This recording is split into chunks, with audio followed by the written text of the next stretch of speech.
পুরুষের মাহরাম কাদের সাথে সে দেখা দিতে পারবে, এখানে আমি 11টা বিষয় বলবো, খুব খেয়াল করেন। 1 নাম্বার, একজন পুরুষ তার দাদির সাথে দেখা দিতে পারবে।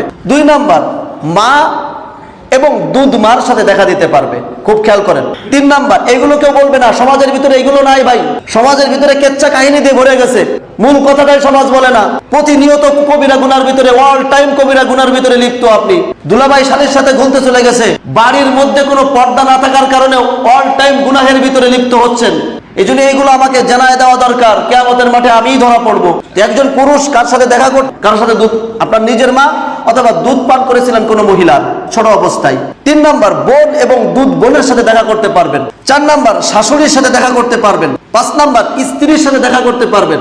6 নাম্বার, মেয়ে, দুধ মেয়ে, সৎ মেয়ে, এই 6 নাম্বারে এই 3 জন, মেয়ে, দুধ মেয়ে, সৎ মেয়ে, এদের সাথে দেখা করতে পারবেন। 7 নাম্বার, ছেলে এবং দুধ ছেলের স্ত্রী, ছেলের স্ত্রী এবং দুধ ছেলের স্ত্রী, তার সাথে দেখা করতে পারবেন আপনি। 8 নাম্বার, ফুফুর সাথে, আপন ফুফুর সাথে দেখা করতে পারবেন, আপন ফুফুর সাথে। 9 নাম্বার, খালার সাথে দেখা করতে পারবেন। 10 নাম্বার, ভাই এবং বোনের মেয়ের সাথে দেখা করতে পারবেন, ভাই এবং বোনের, আপনার নিজের ভাই এবং নিজের বোনের সাথে দেখা করতে পারবেন। 11 নাম্বার, নানির সাথে দেখা করতে পারবে। একজন পুরুষ এই কয়টা মেয়ের সাথে দেখা করতে পারবে, এছাড়া বাকি কোনো মহিলার সাথে সে একজন পুরুষ দেখা করতে পারবে না।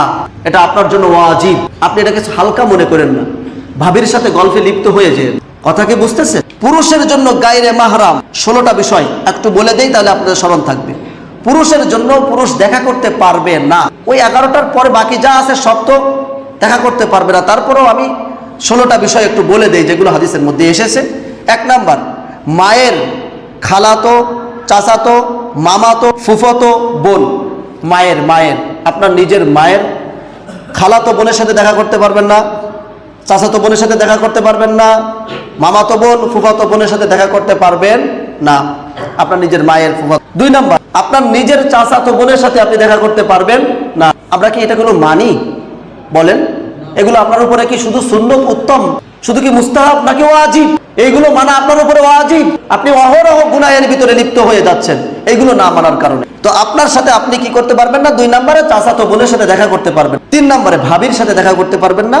4 নম্বরে আপনার বাবা, খালাতো, চাচাতো, মামাতো, ফুফাতো বোন, আপনার বাবা, চাচাতো, খালাতো, মামাতো আর ফুফাতো বোন, যে সেটা আপনার ফুফু হয়, চাচাতো ফুফু হয়, এদের সাথে দেখা দিতে পারবেন না। 5 নাম্বার, চাচি, যে চাচার স্ত্রী চাচি, তার সাথে দেখা করতে পারবেন না। কি পরিস্থিতি আমাদের সমাজের মধ্যে একটু চিন্তা করেন তো। এরপরে আসেন 6 নাম্বার, ফুফাতো বোন দেখা করতে পারবেন না।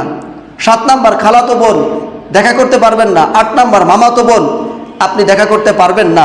9 নাম্বার, শ্যালক শ্যালিকার মেয়ে, আপনার শালার মেয়ে অথবা আপনার শালির মেয়ে দেখা করতে পারবেন না। 10 নাম্বার, শ্বশুর শাশুড়ির বোন, ফুফু শাশুড়ি, খালা শাশুড়ি, এদের সাথে দেখা করতে পারবেন না। 11 নাম্বার, শ্যালিকা অর্থাৎ স্ত্রীর বোন, শালি যাকে বলে, তার সাথে দেখা করতে পারবেন না। এবার 12 নাম্বার, মামি, মামার ওয়াইফ, স্ত্রী, তার সাথে দেখা করতে পারবেন না। 13 নাম্বার, স্ত্রীর খালাতো, চাচাতো, মামাতো, ফুফাতো বোন, এদের সাথে দেখা করতে পারবেন। আপনার স্ত্রীর খালাতো বোন আছে না, মামাতো শালি, খালাতো শালি, ফুফাতো শালি, চাচাতো শালি, এদের সাথে দেখা দিতে পারবেন না। একটু আমলের নিয়তে শোনেন, একটু আমলের নিয়তে শোনেন, ইনশাল্লাহ আল্লাহ যদি চাহে তো আপনাকে আমল করার তৌফিক দিয়ে দিতে পারে। আপনি এতদিন পর্যন্ত, আজকে মুরব্বী হওয়া পর্যন্ত, আজকে আপনার 50 বছর পর্যন্ত আমল করেন না এই বিষয়টার উপরে, একটু নিয়ত করেন আমল করার, ইনশাল্লাহ আল্লাহ কবুল করবে। আল্লাহ সবাইকে তৌফিক দান করুন। এরপরে আসেন স্ত্রীর ভাবি, যে তার সাথে দেখা দিতে পারবেন না। মেয়ের ননদ, তার সাথে আপনি দেখা দিতে পারবেন না। 16 নাম্বার হলো ছেলে অথবা মেয়ের শাশুড়ি, যে আপনার ছেলের শাশুড়ি, আপনার মেয়ের শাশুড়ি। এখন তো বিয়ে আর বিয়ে হারাই, কি অবস্থা পরিস্থিতি আপনাদের।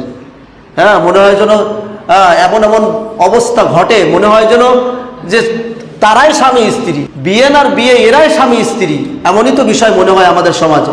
মেরে দোস্ত, এদের সাথে দেখা দিতে পারবেন না, আপনার কবিরা গুনাহ হবে। এটা গেল একজন পুরুষের মাহরাম, গায়রে মাহরাম।